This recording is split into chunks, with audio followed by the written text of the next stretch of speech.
convaincue que ce que le serpent disait c'était vrai, elle est allée manger le fruit. Et quand elle a mangé le fruit, elle en donna même à son mari, ils ont mangé. Écoutez-moi bien dans le Seigneur. La parole de Dieu nous dit chaque fois Dieu venait visiter l'homme. Et même quand la parole de Dieu nous dit que Dieu venait visiter l'homme, l'homme ne voyait pas Dieu. Alléluia. Amen. Mais qu'est-ce qui fait que l'homme, dans le jardin, puisse reconnaître la visitation de Dieu? C'était par rapport à l'aura. C'est-à-dire à chaque fois que l'aura de Dieu devrait s'imposer dans le jardin, l'homme et sa femme devraient se dire que le roi, le maître, le créateur, le Seigneur est là. Amen. Quelqu'un me dit amen. Le monde spirituel ne fonctionne pas avec les impuissants. Lorsque vous êtes impuissant, votre aura ne sera pas entendue n'importe où. Ce n'est pas par hasard qu'il y a des hommes pauvres. Ce n'est pas par hasard qu'il y a des hommes malades. Ce n'est pas par hasard qu'il y a des hommes qui souffrent. Et ce n'est pas encore par hasard qu'il y a des hommes riches. Ce n'est pas encore par hasard qu'il y a des hommes élevés ou positionnés sur cette terre. Tout est un problème de l'esprit. Et je suis en train de dire à quelqu'un, quel est le décret d'un esprit qui fait fonctionner ta vie sur cette terre, pour que tu te retrouves dans cette vie que tu es en train de mener? Écoutez-moi bien aimé dans le Seigneur. Lorsque Dieu imposait son aura, c'est ce qui signifiait à Adam et Ève que leur Dieu est venu. Mais ces jours-là, lorsqu'ils ont dévié, ils ont désobéi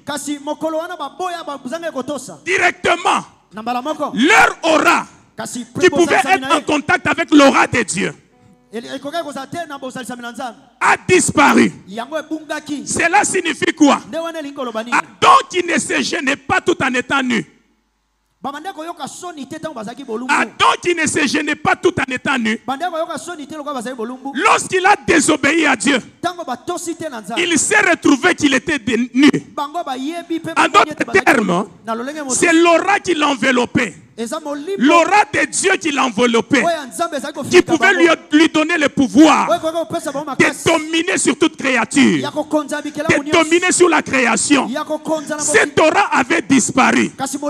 Alors écoutez bien aimé, Adam qui pouvait ordonner, donner des ordres aux animaux, donner des ordres à la créature, et cela obéissait. Il s'est retrouvé quand il a donné des ordres, aucun animal, aucune bête n'a obéi.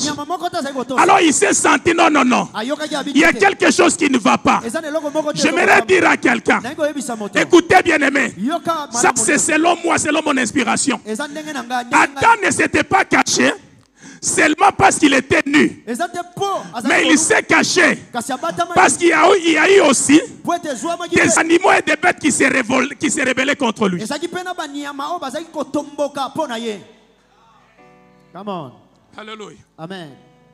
Est-ce qu'on est ensemble? Que le Seigneur vous bénisse. Alors il a constaté, il y a certains animaux qu'il était capable d'apprivoiser, mais lorsqu'il a désobéi, ces animaux-là n'ont pas repéré l'aura de la domination. Ils n'ont pas repéré l'aura qui pouvait faire en sorte que Adam puisse être un prophète qui pourra décréter des choses dans le naturel et les choses lui obéissaient.